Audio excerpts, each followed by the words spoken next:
But having said that, मेरे प्रदेश के मुख्यमंत्री हैं, मैं उनकी नीतियों का विरोध करता हूं, बट व्यक्तिगत तौर पर मैं कभी भी उनको किसी भी ऐसे शब्दावली से पुकारना नहीं चाहूंगा। मुझे उस वक्त भी एतराज था कि क्यों ऐसे शब्दों का इस्तेमाल किया जा रहा है। तो जिस वीडियो का आप जिक्र कर रहे हैं वो स्वाभाविक है कि उनके कार्यकर्ता होंगे, क्योंकि उनके नेताओं ने ही इस शब्द का इस्तेमाल करना शुरू किया था। 2017 में जब मुख्यमंत्री नीतीश कुमार जी महागठबंधन को छोड़ पुनः वापस एनडीए गठबंधन में गए थे, तो उस वक्त प्रमुखता से इन शब्दों का, इस पर्टिकुलर शब्द का इस्तेमाल मुख्यमंत्री नीतीश कुमार जी के लिए किया गया था। तो आज अगर उसी रैली में भाई नेता मिल जाते हैं बट कार्यकर्ता नहीं मिल पाते हैं ना, बल्कि संविधान तो दलित शब्द का उपयोग भी नहीं करता है। संविधान सिर्फ अनुसूचित जाति जनजाति की बात करता है। बोलचाल की भाषा में जरूर हम लोग दलित शब्द का हम लोग उपयोग कर लेते हैं, पर आपने तो उसको भी आगे बढ़कर महादलित कर दिया। भैया ये कौन से संविधान के तहत आपने किया? एक प्रदेश के मुख्यमंत्री होने के नाते आपकी जिम्मेदारी है कि पूरे प्रदेश को आप एक साथ लेकर चले, एक साथ मुट्ठी में बांधकर चले। कैग की रिपोर्ट पर बताएं मुख्यमंत्री नीतीश कुमार जी, क्या जवाब है उनका? जब कैग कह रहा है इस बात का कि भाई इन पैसों का उपयोग सही जगह पर नहीं हो रहा है कोई जवाब? तो जो मुख्यमंत्री बांटने की राजनीति कर रहे हैं वो लोग जाकर बोल रहे हैं भैया कि संविधान की हत्या हो रही है। किस तरीके की बातें आप कर रहे हैं भैया उस मन से? आपको लगता है कि देश में कभी संविधान की हत्या होगी? जो आपको इस्तेमाल करना चाहिए छात्रवृत्ति का ये पैसा छात्रों के अकाउंट में जाने के अलावा बाकी सब जगह जाता है। ये भी अपने में एक बहुत बड़ा भ्रष्टाचार है। और ये मैं नहीं कह रहा भैया, ये कैग की रिपोर्ट है। कैग की रिपोर्ट आप बोलेंगे मैं आपके साथ में साझा भी करूंगा, बट ये कैग की रिपोर्ट कहती है कि किस तरीके से इस पैसे का इस्तेमाल छात्रों के लिए होना चाहिए। छात्रवृत्ति के इस पैसे का इस्तेमाल आप विभिन्न तरीके के और कार्यों के लिए कर रहे हैं। परिणाम स्वरूप सरकार की योजनाएं हैं जिसकी राशि वापस चली जाती है, लौटानी पड़ती है। क्यों? क्योंकि उसका इस्तेमाल नहीं होता। और ऐसे में आप बिहारियों को बरगलाने के लिए, उनको भ्रमित करने के लिए आप बोलते हैं भैया केंद्र सरकार विशेष राज्य का दर्जा दे, विशेष राज्य का दर्जा दे। तो जितना पैसा आ रहा है पहले आप उसका तो आप 100% यूटिलाइजेशन कीजिए। करोड़ की धांधली हो जाएगी इनकी नाक के नीचे। वो धांधली करने के लिए पैसा है। साल दर साल तटबंध के निर्माणों के लिए इनके पास पैसा आ जाता है, और एक साल में पहली बारिश आते ही वो तटबंध टूट भी जाता है, और पुनः अगले साल हजारों करोड़ की राशि पुनः रिलीज की जाती है उन्हीं तटबंधों के पुनः निर्माण को लेकर। ये सब पैसा कहां से आ जाता है? और भाई आप प्रायोरिटाइज करेंगे कि नहीं करेंगे? और जब तक हम लोग इस मांग को अपनी पूरी नहीं करवा लेते हम लोग शांति से बैठने वाले नहीं है। उसी तरीके से अनुसूचित जाति जनजाति की छात्रवृत्ति के पैसे में हो रही धांधली को लेकर भी बिहार सरकार अगर गंभीरता से अगर इस विषय पर जांच करवाकर कार्रवाई नहीं करेगी और हम लोग की मांग को पूरा नहीं करेगी, तो आने वाले दिनों में इसको लेकर भी एक बड़े पैमाने पर आंदोलन पार्टी के द्वारा किया जाएगा। और जब तक हम लोग इसको। नमस्कार, मैं प्रिया, आप देख रहे हैं द बिहार प्रोजेक्ट। एलजेपी के राष्ट्रीय अध्यक्ष चिराग पासवान ने प्रेस कॉन्फ्रेंस करके एक बार फिर नीतीश कुमार पर हमला बोला है। हम आपको बता दें कि रणभूमि मैदान में, पूर्णिया के रंगभूमि मैदान में महागठबंधन ने 25 फरवरी को एक रैली किया था, जिसमें तमाम महागठबंधन के जो नेता थे वो शामिल थे। उसको लेकर के साथ ही साथ बिहार में जो अपराध चरम सीमा पर है उन सारे विषयों को लेकर के आज खुद मुख्यमंत्री को चिराग पासवान ने सुना है। एक बार सुनिए जरा क्या कहते हैं चिराग पासवान। बिहार में हम लोग जब दलित कहते हैं, क्योंकि मुख्यमंत्री जी ने बंटवारे की राजनीति को इतना साधा है कि आपको बार बार दो शब्दों का आपको उपयोग करना पड़ता है, दलित के साथ महादलित भी कहना पड़ता है। ये कौन से संविधान के तहत है? जब आप लोग पूर्णिया में आप लोग रैली करते हैं तो आप लोग कहते हैं कि संविधान को खतरा है, संविधान की हत्या की जा रही है। आप लोग क्या कर रहे हैं भैया? कौन से संविधान की धारा कहती है कि आप अनुसूचित जाति को और बांटने का आप काम कीजिए? कौन सी धारा के तहत आप बांट रहे हैं बताइए? बल्कि संविधान तो दलित शब्द का उपयोग भी नहीं करता है। संविधान सिर्फ अनुसूचित जाति जनजाति की बात करता है। बोलचाल की भाषा में जरूर हम लोग दलित शब्द का हम लोग उपयोग कर लेते हैं, पर आपने तो उसको भी आगे बढ़कर महादलित कर दिया। भैया ये कौन से संविधान के तहत आपने किया? एक प्रदेश के मुख्यमंत्री होने के नाते आपकी जिम्मेदारी है कि पूरे प्रदेश को आप एक साथ लेकर चले, एक साथ मुट्ठी में बांधकर चले। आप उसी में विभाजन करने का आप काम कर रहे हैं। तो बंटवारे की राजनीति आप कर रहे हैं कि नहीं कर रहे हैं? दलित महादलित हो, पिछड़ा अति पिछड़ा हो, कभी लवकुश करिएगा, कभी गोरी कुर्मी करिएगा, कभी अगड़ा पिछड़ा करिएगा। आप तो पुरुष महिला में बांटने का काम करते हैं भैया। क्या बयान दिए थे आप जनसंख्या को लेकर पुरुषों के बारे में? तो जो मुख्यमंत्री बांटने की राजनीति कर रहे हैं वो लोग जाकर बोल रहे हैं भैया कि संविधान की हत्या हो रही है। किस तरीके की बातें आप कर रहे हैं भैया उस मन से? आपको लगता है कि देश में कभी संविधान की हत्या होगी? क्या भारत का संविधान इतना कमजोर है कि हत्या कर दी जाएगी? इस तरीके की बातें आपकी सोच को दर्शाती है। परिणाम स्वरूप भाई, जब आज आपको सही में बिहारियों से जुड़े हुए ज्वलंत विषयों पर आपको चर्चा करनी चाहिए, बात करनी चाहिए, तो आप गुमराह करने की बातें करते हैं। और ये तमाम और ये जितनी बातें भाई मैंने आपसे कही वो सारे आपसे मैं शेयर भी करूंगा, जितनी बातें आप लोग के समक्ष रखी गई हैं।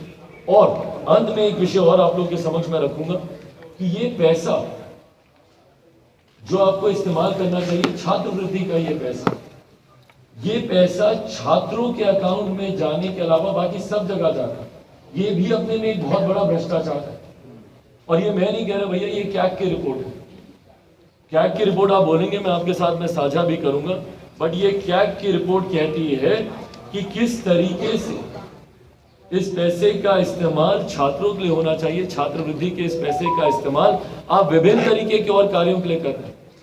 परिणाम स्वरूप केंद्र सरकार ने कई योजनाओं में इनको राशि आवंटित करना कम कर दिया, या कुछ जगह तो ऐसी जानकारी आ रही है कि भैया प्रधानमंत्री आवास में पैसा रोक दिया गया है। क्यों? क्योंकि उस पैसे का इस्तेमाल नहीं किया जाता। आप बार बार बात करते हैं भैया विशेष राज्य का दर्जा मिले, विशेष राज्य का दर्जा मिले, तो जो आपको पैसा मिल रहा है ऑलरेडी केंद्र सरकार से, पहले उसका तो यूटिलाइजेशन ढंग से हो। उस पैसे का तो आप इस्तेमाल आप कर नहीं पा रहे। कितनी ऐसी केंद्र सरकार की योजनाएं हैं जिसकी राशि वापस चली जाती है, लौटानी पड़ती है। क्यों? क्योंकि उसका इस्तेमाल नहीं होता। और ऐसे में आप बिहारियों को बरगलाने के लिए, उनको भ्रमित करने के लिए आप बोलते हैं भैया केंद्र सरकार विशेष राज्य का दर्जा दे, विशेष राज्य का दर्जा दे। तो जितना पैसा आ रहा है पहले आप उसका तो आप 100% यूटिलाइजेशन कीजिए। और जिस योजना के तहत वो पैसा आ रहा है उस योजना में इस्तेमाल करने की बजाय विभिन्न और कार्यों के लिए आप उस पैसे का आप इस्तेमाल कर रहे हैं। क्यों? ये डाइल्यूशन क्यों किया जा रहा है भैया? मैनिपुलेटेड फिगर्स सामने आ रही हैं। क्यों?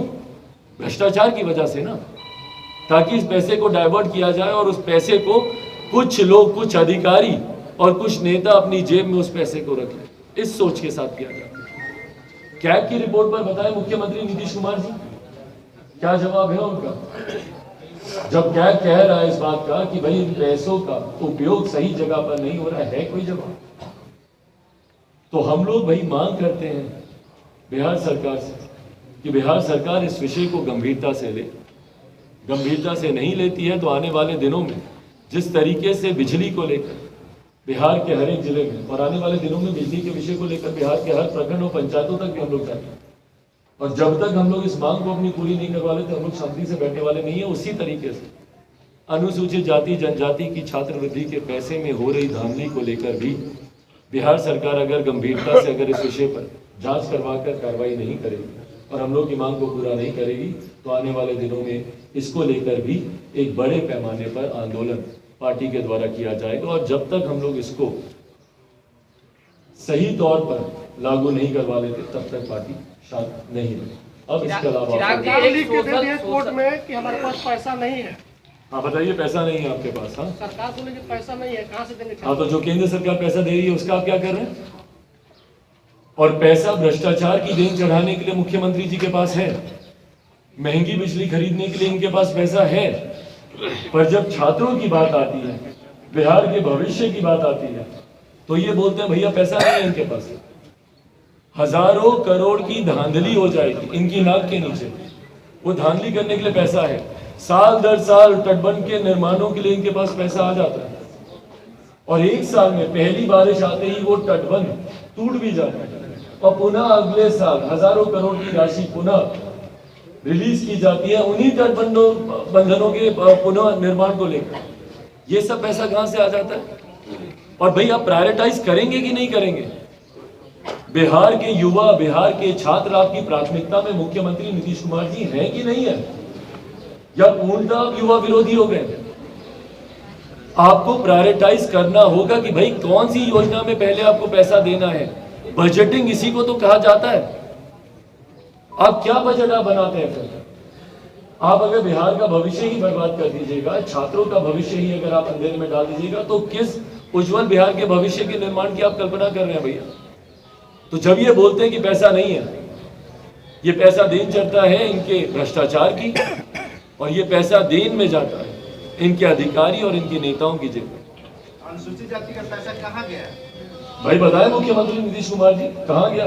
ये तो जांच होनी चाहिए ना। परिवार कैग की रिपोर्ट तो कहती है कि कई और विभागों में इनका पैसा गया है, पुल पुलिया के निर्माण में पैसा गया है, सड़कों के निर्माण में वो पैसा गया है, पर क्या वो सही में उन निर्माण के कार्यों तक भी पहुंचा? भाई अगर आपको निर्माण के कार्यों में भी इस फंड का अगर आपको इस्तेमाल करना है, तो ये अनुसूचित जाति जनजाति से जुड़ी हुई योजनाओं के निर्माण में इस्तेमाल होना चाहिए। क्या ये संविधान की हत्या नहीं हो रही? 15 साल से कि आप एक कानून का उल्लंघन करते हुए राशि को जिस योजना में इस्तेमाल करना चाहिए उस योजना के अलावा आप बाकी योजनाओं में इस्तेमाल कर रहे हैं, क्या ये गैर कानूनी नहीं है? चिराग जी, एक वीडियो सोशल मीडिया पे काफी तेजी से वायरल हो रहा है जो कि पूर्णिया रैली की है। उसमें एक युवक जो है पलटू चाचा कह के नीतीश कुमार को बुला रहे, कहा जा रहा है वे आरजेडी के कार्यकर्ता है, सहयोगी दल है आरजेडी। क्या लगता है कि उनके कार्यकर्ता भी नीतीश तो भाई ये टर्मिनोलॉजी किसने दी? हम लोगों ने तो नहीं दी ना। ये शब्द का इस्तेमाल किसके द्वारा किया गया था भाई? देखिए, मैं शब्दों की मर्यादा में रहकर अपनी बातों को रखने का हमेशा प्रयास करता हूं, और मैं हमेशा पक्षधर हूं कि राजनीति में शब्दों की मर्यादा कभी गिरनी नहीं चाहिए। असंवैधानिक, अनपार्लियामेंट्री मैं नहीं बोलूंगा, बट कई ऐसे शब्द हैं जिसका राजनीति में इस्तेमाल नहीं होना चाहिए। अनपार्लियामेंट्री शब्दों का तो इस्तेमाल नहीं होना चाहिए। मुझे नहीं पता कि ये शब्द पलटू किस कैटेगरी में आता है, बट हैविंग सेड दैट, मेरे प्रदेश के मुख्यमंत्री हैं, मैं उनकी नीतियों का विरोध करता हूं, बट व्यक्तिगत तौर पर मैं कभी भी उनको किसी भी ऐसे शब्दावली से पुकारना नहीं चाहूंगा। मुझे उस वक्त भी एतराज था कि क्यों ऐसे शब्दों का इस्तेमाल किया जा रहा है। तो जिस वीडियो का आप जिक्र कर रहे हैं वो स्वाभाविक है कि उनके कार्यकर्ता होंगे, क्योंकि उनके नेताओं ने ही इस शब्द का इस्तेमाल करना शुरू किया था। 2017 में जब मुख्यमंत्री नीतीश कुमार जी महागठबंधन को छोड़ पुनः वापस एनडीए गठबंधन में गए थे, तो उस वक्त प्रमुखता से इन शब्दों का, इस पर्टिकुलर शब्द का इस्तेमाल मुख्यमंत्री नीतीश कुमार जी के लिए किया गया था। तो आज अगर उसी रैली में भाई नेता मिल जाते हैं बट कार्यकर्ता नहीं मिल पाते हैं ना, और इस भ्रम में नेता जीते हैं। उत्तर प्रदेश में भी हम लोगों ने देखा था, जब पिछले विधानसभा के चुनाव हुए थे, तो कई ऐसे स्थानीय क्षेत्रीय दल हैं जो दावा कर रहे थे कि भैया एक तरफा माहौल है, एक तरफा माहौल है। क्या हो गया? अखिलेश जी और मायावती जी के मिलने के बावजूद, सपा बसपा के एक साथ आने के बावजूद उत्तर प्रदेश विधानसभा के चुनाव के परिणाम तो हम लोगों ने देख लिए ना। कारण क्या? नेता मिल गए, कार्यकर्ता तो जमीन पे नहीं मिल पाए ना। इसको अगर राजनीतिक भाषा में कहा जाए, दल मिल जाते हैं, दिल नहीं मिल पाते। यही यहाँ पर भी हो रहा है भैया। नेता, और यहाँ पे तो भाई नेता भी नहीं मिल पा रहे। विडंबना तो इस बात की है, नेता तक नहीं मिल पा रहे। मुख्यमंत्री जी 2.5 घंटे तक इंतजार करते हैं उप मुख्यमंत्री कार्यक्रमों में। मुख्यमंत्री जितनी बार ये बोलते हैं, इससे पहले था क्या? हम ही ना सब काम किए हैं। इससे पहले कुछ था, इससे पहले कुछ काम होता था। जब मुख्यमंत्री ये बात करते हैं तो वो अपने उप मुख्यमंत्री के नेताओं के ऊपर ही टिप्पणी करते हैं ना। किस पे करते हैं? वो 70-75 के दशक की बात तो नहीं कर रहे हैं मुख्यमंत्री।